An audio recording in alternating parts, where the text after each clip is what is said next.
What I mean by individual goal-directed work is that you might, like Mari said and heard that little thing there about the polishing process meant something different for different students. For some, it was kind of getting those kind of grammatical things, the accuracy kind of tidied up. For others, it was actually larger issues. How could they reach for excellence? How could they improve kind of their content and their illustration of points? So they had individual goals about what things they were working for. And then inquiry, I think a good example of inquiry is the idea that actually you go away and you investigate something and you bring that knowledge back. It can be really tiny little things of inquiry or larger types of inquiry. I was at a workshop yesterday from the 3 Australian ladies. Julie Bain was one of them. And they were talking about 3 different things, approaches that they were kind of using in their different schools. And I kind of thought that the idea of inquiry really embedded in quite a few of the things that they were doing. Julie talked about an exercise of going to a supermarket and observing someone, and then coming back to class and writing about it. So I would say that's an inquiry project for creative writing. They're going, they're investigating, they're finding detail, they're observing, they're making kind of notes about what they kind of see, and then they bring that back. That's also developing their content knowledge for the task that they're doing. Another example of inquiry from another teacher was that use of kind of artifacts or objects, bringing them into the class, and that kind of tactile thing of looking at it, feeling it, touching it, writing down what you observe again, what you feel. So those are quite tiny, small inquiry projects, but they're involving students in building knowledge and thinking about things that they'll be using in their writing. But you can also have larger inquiry, so more ongoing kind of inquiry. So say I'm doing a travel brochure or travel kind of writing, you know, I might do a larger kind of inquiry into the country or the place I'm visiting, find out about it, details, all that kind of thing before I start my writing.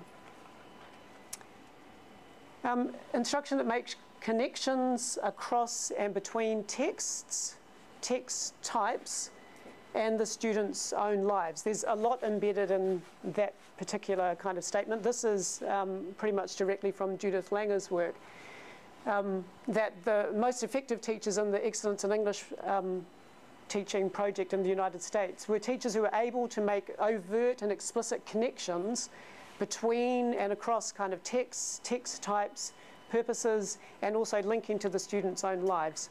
So if I'm teaching an argumentative essay, you know, as a teacher, okay, how is that form different or similar to the response to text essay that we did in term 1? How is that similar or different to a personal response to something? So that's a connection between texts. Connections to your own lives. We noticed that the point was raised here about that example that Linda had about, okay, go out and listen to lyrics, see if you can identify metaphors and kind of bring in your own knowledge to your own lives. So there's a lot to kind of embed in there, but that's a really important thing to keep on making connections on the spot, in the classroom. You know, how does that link to what you were doing yesterday? You know, how does that link to what we did last period? How's what we're doing here now linked to what I did 5 minutes ago? And being able to kind of make those on-the-spot kind of connections is really important. Instruction that emphasises writing as a process. So we've just kind of seen some examples of that through the whole planning, drafting, revising. The strategy instruction idea that of explicitly kind of teaching, involving students in learning strategies to help them with all of the processes involved in writing. And the final one is feedback that is specific, that's linked to the task and the learning intentions and success criteria that you're kind of working on, and that gives some very clear kind of guidance as to next steps. So those are the 7 practices that we kind of talk about in the resource, and that they're the 7 ones that you can play by practice from looking at the things that the teachers have done. So I just want you to think about, again, your own practice and look back on the list of the practices that you have kind of identified from what Linda was doing earlier and what you've noticed so far. And think, do those 7 kind of overarching kind of practices, you know, do they fit? Do they resonate? Is there anything kind of left out that you would add in to make your one kind of list of 8 or 9 or 10? And just have a few minutes talking about that. So does anyone have anything they want to add, to kind of say about those ideas, the 7 effective practices? Yes? 7 effective practices for being a English teacher. Exactly. What I noticed when I was kind of doing this work is that, in fact, it's really interesting how those kind of practices do align is really just kind of good pedagogy across kind of the board.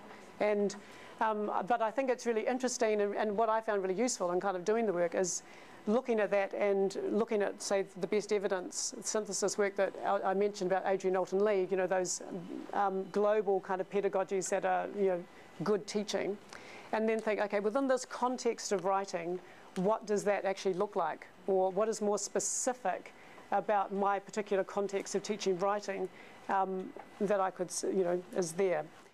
We'll watch a few more minutes. This clip, there's the goal-directed work and inquiry one.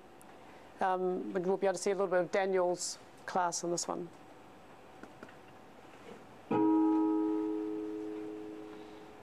In this school, how do we make things happen, or how do we make changes for the better?